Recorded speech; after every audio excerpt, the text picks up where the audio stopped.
alaikum, ni ce Hadiza Ali Abubakar.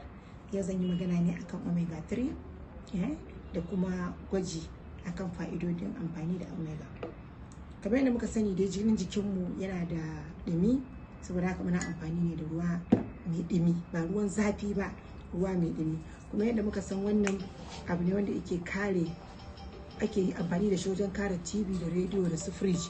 To gashi nan shine zamu mabballa don shi baya narkewa idan ka tafasa shi a cikin ruwan zafi, amma za mu ga mai amfanin da omega yake yi wajen narkar da shi.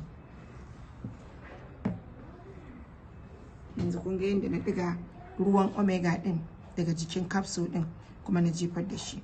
So ku bayan dan seconds za ku ga yadda zai narkar da shi, wanda inda za ka tafasa wannan a cikin ruwan zafi, itacen ka sai ya kare ko gas ɗinka ya kare ba tare da ya narke ba, amma omega ɗinmu zai narkar da shi ya dawo ruwa. To haka yake narkar da kitse a cikin jini.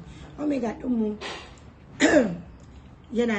yana kunshe da kifi da man kifi na cikin kogin tekun Arctic Sea, wanda yana kunshe da 750 mg na man kifi, sannan yana kunshe da 250 man zaitun. Fa'idodin da omega 3 yake a cikin jiki: yana wanke kwakwalwa, yana maganin sanyin kashi, yana taimaka ma masu hawan jini da masu shanyewan gefen jiki da cututtuka irin na ciwon zuciya da yawan ciwon kai, yana taimakawa.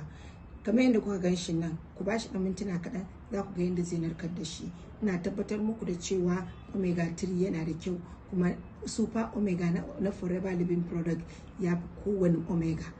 Za ka iya gwadawa da wani omega da namu ka ga yadda yake yi. Idan za ka lura yanzu ka ga ya fara narkewa, ba inda muka zuba shi bane yake, abin yana ta narkewa. Za mu ba shi ɗan lokaci kankani za ka ga ya narke gabaki ɗaya. Na gode, Allah ya sa mu dace.